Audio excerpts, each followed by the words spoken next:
Jumlah pemilih yang besar menjadikan Jawa Tengah sebagai salah satu provinsi strategis untuk diperebutkan suaranya oleh Capres-Cawapres. Wilayah dengan rekam jejak penguasaan yang kuat ini kian dinamis seiring dengan semakin dekatnya pelaksanaan pemilu. Jawa Tengah menjadi salah satu wilayah kunci yang diperebutkan Anies Baswedan, Muhaimin Iskandar, Prabowo Subianto, Gibran Rakabuming Raka, dan Ganjar Pranowo Mahfud MD. Dengan 28,2 juta pemilih, kontribusi suara dari provinsi ini di tingkat nasional berada di kisaran 14%. Posisi penguasaan peta politik di Jawa Tengah tergambarkan melalui survei nasional Litbang Kompas yang digelar pada 29 November hingga 4 Desember 2023. Hasil survei tatap muka ini menunjukkan dukungan pemilih yang diperebutkan dengan ketat oleh kubu Ganjar Pranowo dan Prabowo Subianto.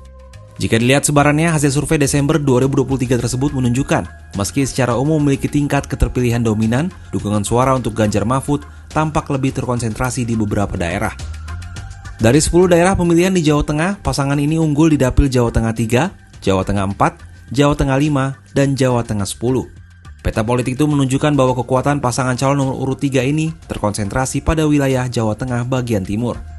Dari keempat dapil tersebut, dominasi Ganjar Mahfud paling kentara di Dapil Jawa Tengah 10, yang meliputi Batang, Pekalongan, Pemalang, dan Kota Pekalongan. Hasil survei merekam 53,2% responden di dapil ini menjatuhkan pilihan pada Ganjar Mahfud. Adapun responden yang memilih Prabowo Gibran 27,5% dan Anies Muhaimin di angka 4,3%. Menariknya, duet Ganjar Mahfud cukup dapat menjaga soliditas suara di Dapil Jawa Tengah 5 yang mencakup Boyolali, Klaten, Sukoharjo, dan Kota Surakarta. Padahal Gibran sebagai cawapres pendamping Prabowo masih menjabat sebagai wali kota Surakarta.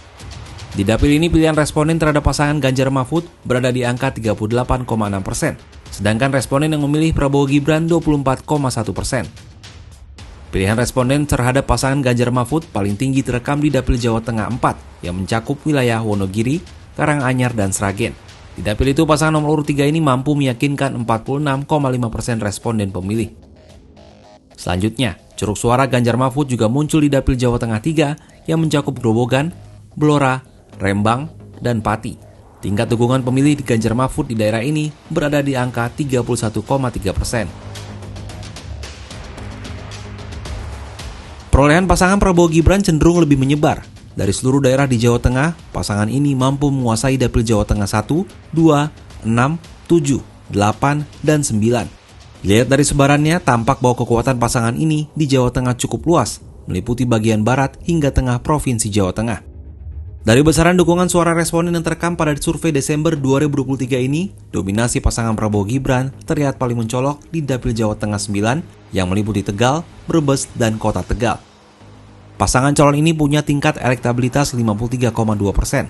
Adapun responden yang memilih Ganjar Mahfud tercatat sebanyak 28% dan pasangan Anies Muhaimin sebesar 7,4%. Persaingan memperebutkan suara diproyeksikan bakal ketat di Dapil Jawa Tengah 7 yang meliputi Kabupaten Purbalingga, Banjarnegara, dan Kebumen, serta Dapil Jawa Tengah 6 yang meliputi Kabupaten Magelang, Kabupaten Purworejo, Kabupaten Temanggung, Kabupaten Wonosobo, dan Magelang. Tingkat keterpilihan Prabowo Gibran di Dapil Jawa Tengah 7 tercatat 17,2%, selisih tipis dengan pasangan Ganjar Mahfud yang mencapai 16%.